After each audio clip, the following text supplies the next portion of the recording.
Bon, il y a une grosse guilde qui existe dans le domaine financier au niveau international qui s'appelle les dirigeants financiers internationaux Canada. Il y a une section Québec. Et là, on relance encore une fois la fameuse semaine des As de la finance 2015, le concours. Section Québec qui, pour la 5e année, nous permettra justement de voir et de participer à ce concours-là. C'est sous la présidence d'honneur de Michael Fortier, qui est venu régulièrement ici, l'ancien ministre, mais aussi vice-président du conseil chez RBC, Marché de capitaux. Marc Godin, conseiller chez Cheverny Capital, président du comité organisateur des As de la finance 2015. Bonjour, M. Godin.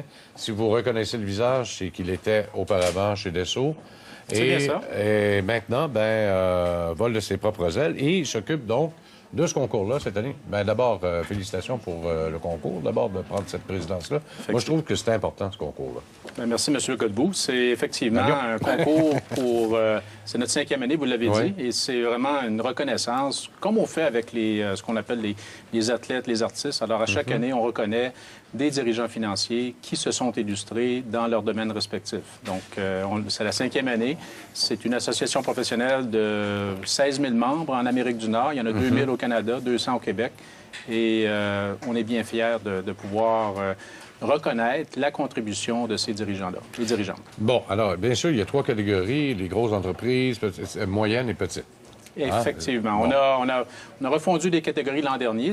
Donc, c'est les mêmes catégories. Grande entreprise, il faut être le premier dirigeant ou la première dirigeante financière d'une grande entreprise. C'est plus de 500 millions de chiffre d'affaires, 1000 employés. Il y a la même chose pour le prix de la PME, la petite et moyenne entreprise. Et on a une troisième catégorie qui est très intéressante, qui est le prix de la relève, le candidat de la relève. Donc, ça, c'est des dirigeants et dirigeantes financiers de moins de 40 ans. Et contrairement aux 2 premières catégories, on n'a pas besoin d'être le numéro 1 financier. Ça peut être des gens qui sont dans l'ombre, souvent, des contrôleurs, des trésoriers, des fiscalistes, etc. Bon, alors donc, être capable, mais être à l'avant-plan quand même pour son entreprise. Être à l'avant-plan dans son secteur, avoir un potentiel de relève, c'est important. D'ailleurs, le dirigeant financier a à préparer sa relève dans ses entreprises, bien entendu. Bon, il y aura un prix hommage. Là, je pense qu'il fallait... On a un prix hommage. L'an dernier, c'était justement François Roy, qui était l'ancien chef de la direction financière de Québécois, qui a été chef de la direction financière pour le père et le fils Péladeau. Cette année, c'est Robert Coilier qui Dollarama. Qui est l'ancien CFO de Molson, d'abord, et après Dollarama, qui est maintenant président d'AgroPure. Oui, effectivement, parce que lui, il en a fait pas mal en 30 ans. C'est un prix qui reconnaît l'ensemble de sa contribution comme dirigeant financier au long de sa carrière. Comment se fait le choix? Parce que c'est toujours difficile. C'est sûr et certain que quand tu as des grandes performances financières, tu as eu tes états financiers, puis là, choisir l'entreprise, ça commence à être un peu moins difficile. Mais le choix, premièrement, le plus difficile, en réalité, c'est de générer les candidatures. L'appel de candidature, les candidates, des fois, sont gênés, ne veulent pas mettre de l'avant leur candidature. On les encourage, qu'ils soient membres de notre organisation ou non, afin de, par exemple, faire un bilan de carrière, afin de souligner leur contribution dans l'entreprise. Ça peut être au niveau d'une acquisition, ça peut être au niveau d'un redressement, ça peut être au niveau d'un contrôle de coûts. Là, on regarde ce qui se passe présentement avec le prix du pétrole récemment. On a peu de membres ici au Québec qui sont impactés, mais dans l'Ouest canadien, il y a eu une perte de valeur énorme, 250 milliards de dollars qui se perdent du jour au lendemain en l'espace de quelques mois. Et le dirigeant financier a à intervenir pour soit ralentir des projets d'expansion, malheureusement faire participer à des séances de mise à pied temporaires, etc. Comment, justement, parmi vos membres du jury, bien sûr, il y en a quand même plusieurs, là, c'est Michael Fortier, déjà de l'avoir attiré, c'est quand même pas mal. Comme président d'honneur. Mais parmi les membres du comité organisateur, il y a vous, bien sûr, Sonia Côté chez Intact, Canadian Network, Martin Lebeau, Normand Lebeau chez Mandrake Vézina Lebeau, Danny Lehoux, Ginette Maillé et Monica Rochelot.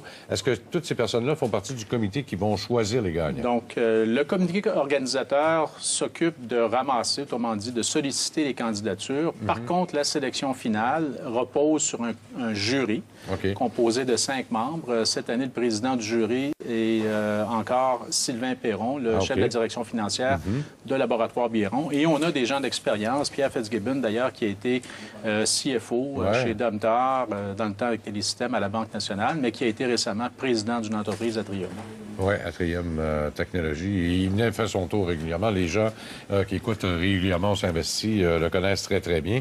pourquoi c'est difficile de les attirer? Pourquoi on est si, je dirais pas peureux, mais trop humble pour participer à ce genre de concours-là? On dirait qu'au Québec, comparativement aux entreprises de l'Ontario, sont publics, puis sont plus à l'avant-plan, aiment se faire connaître. Je connais plusieurs dirigeants d'entreprises, là. Même de Bombardier, j'ai dit que c'est dur de les faire sortir. Vous avez raison, c'est peut-être culturel. On dirait que, comme francophone, des fois, on se garde une petite gêne pour ne pas célébrer nos bons coups. Mais je pense que, tout comme on le fait avec nos dirigeants, nos présidents d'entreprise, nos artistes, les personnalités de la semaine dans le secteur, tous les secteurs confondus. Donc, effectivement, c'est une bonne occasion de le faire. Dans un contexte où la conformité devient de plus en plus à l'avant-plan, est-ce que c'est ça qui empêche de plus en plus peut-être nos dirigeants de démontrer qu'ils sont là, parce qu'il faut qu'ils soient plus blancs que blancs. On a vu encore cette semaine avec LuxLeak, les entreprises passent par le Luxembourg, puis là, ça fait tout un chiard. Non, je pense pas que ça freine les dirigeants financiers pour présenter leur candidature, mais vous avez raison qu'un dirigeant financier, il faut, premièrement, respecter les lois fiscales, mais en même temps, c'est légitime de minimiser ses impôts. Donc, les entreprises qui ont été citées dernièrement vont justifier leur montage fiscaux. Puis, on trouve, nous, que enfin, M. Béliveau nous a quittés, on a vu la cérémonie hier, mais un dirigeant financier, c'est un peu comme pourquoi les gens respectent quelqu'un comme Jean Béliveau, c'est qu'essentiellement, dans le vestiaire, on doit inspirer, donc on doit être un leader pour nos équipes. Sur la glace, on doit démontrer une habileté technique, que ce soit des montages financiers, du contrôle interne. Et à l'extérieur, on doit rayonner comme personne au niveau de notre intégrité personnelle et notre implication dans le milieu. La planification fiscale agressive, on fait quoi avec ça?